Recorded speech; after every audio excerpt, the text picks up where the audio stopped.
MyNorthwest.com. KIRO Radio 97.3 FM. News and talk, powered by the Pacific Northwest. The Big Lead. Breaking news. We do have breaking news. We're also streaming on Facebook Live this segment. We just talked to the owner of the stolen truck and, more importantly, the stolen dog, Carl Sanders, in our Big Lead. The police commander in Black Diamond is Larry Colagiovanni, and he joins us live with some breaking news. Commander, what can you tell me? We've had a lot of reports from our listeners about seeing a police chase out there this morning and afternoon. So, correct. Our suspect engaged the county deputy. We lost him temporarily, but then he was located again in Enumclaw, engaged in a pursuit again. The pursuit was ended, and it's an active crime scene right now, but Lucky is with his family safe and sound. So the dog was in the truck, Monkey? Monkey was in the truck along for the ride during the pursuits. And when the county deputies contacted the suspect here in Enumclaw, Monkey ran out of the vehicle, but the owners showed up and we were able to locate Monkey, and like I said, he's safe and sound. And can you tell me anything about how the chase came to an end and what's going on with the suspect? I believe King County just tweeted out something about an active crime scene they're investigating. And I unfortunately can't divulge much information about that, Dori, other than to say that it's an active crime scene. And I would refer you over to King County Sheriff's Office for further details on that. Okay, I know that does restrict what you are able to tell us. I know that you are you en route right now to the scene? I'm actually just a little bit north of the scene. Yep. Okay, am I taking too much of your time? Do you have a couple minutes to talk with me? Because I talked with you this morning, Commander. Tell my listeners about this suspect, this 36-year-old Anthony Chilcott, because this is a guy who never should have been on the loose to engage in a high-speed chase this morning. Tell me a little bit, my listeners, about his criminal history and your recent encounter with him. As I said earlier, he has a history. He pled guilty a while back to assaulting one of our officers in the city. About 2 weeks ago, we arrested him on an outstanding warrant, and he engaged our officers in a foot pursuit. He had to be tased to be apprehended. And then once we had him in our patrol car, he kicked out the doors and did about $2,000 damage to our car. So he definitely has a violent history. And it's just unusual that he was in jail for a very short period of time. The county prosecutor's office did a good job getting a bond on him, but a judge saw fit that he met the conditions of release and released him without having to post any bail, essentially on his own recognizance. And so, and here we are. Here we are doing it. Yeah, I have not played our conversation that I recorded with you before I went on the air, so this is all new to my listeners. This is a guy who, like you said, the prosecutors did a good job getting a bond, but a judge decided to engage in some judicial activism and let the guy go, even though he has no known address, a very violent and lengthy criminal history, just did $2,000 worth of damage to one of your vehicles when you took him into custody, and despite all of that, a judge decided to let him walk free. That's correct. So he had a $5,000 bond. He went back to court again, and the judge, for whatever reason, waived the bond and just released him, with a conditional release.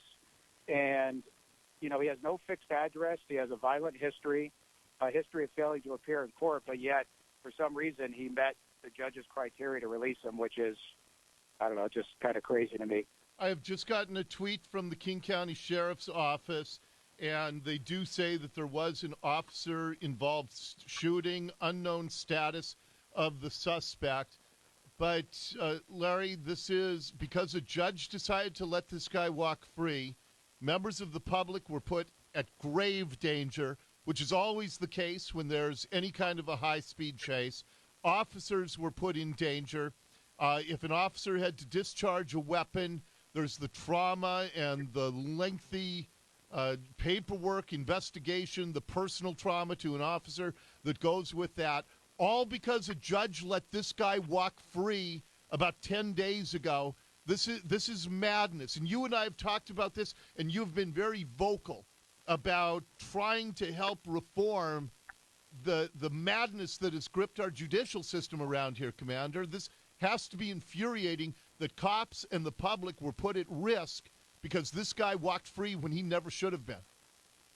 Well, that's the part that upsets me the most, Dori, is that the risk to the public and, where's the feelings for the victim in this case when they, release this gentleman. And, in the manpower hours and that we put into this and the pursuit this morning, a second pursuit this afternoon, and now, like I said, working an active crime scene. And, it just makes no sense to me whatsoever. No, look, I've told you this before. I appreciate having people in law enforcement. When I talked to Carl, the dog owner, earlier, he told me how awesome the men and women of the Black Diamond Police Department have been with his family through this. And I know that you, the cops that are on the ground and in the field, I know that you're doing everything you can, but you're not just fighting bad guys. You are fighting a bad system around here, and this is incredible. That I'm thankful. It looks like no cops were hurt this morning. We have an unknown condition of the suspect, but this is inconceivable that this even was allowed to have happened, and it's all because a judge let this guy go free. I appreciate that you are on the fight against this on a consistent basis, Commander.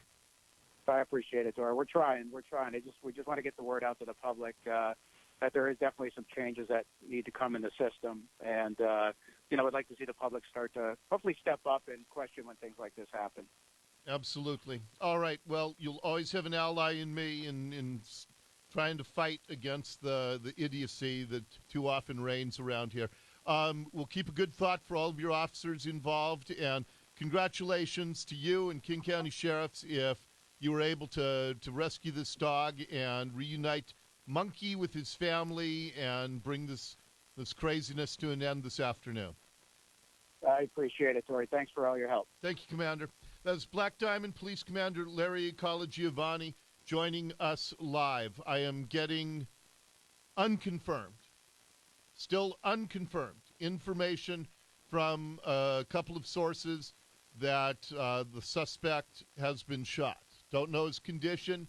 We are trying to get that confirmed. But I want you to think about this now. Because I said I had no idea that this drama was going to unfold live while we were on the air in the early moments of our show.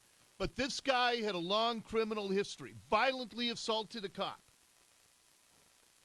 His name is 36-year-old Anthony Chilcott. Actually, his name is Anthony Chilcott. His age is 36-year-old.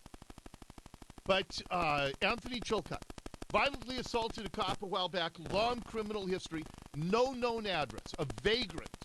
Grew up in the Black Diamond area. Everybody knows him. He's the vagrant that walks around town, commits crimes. And this is the guy who was arrested on October 28th on an outstanding warrant. Resisted arrest, had to be tased, taken into a police car.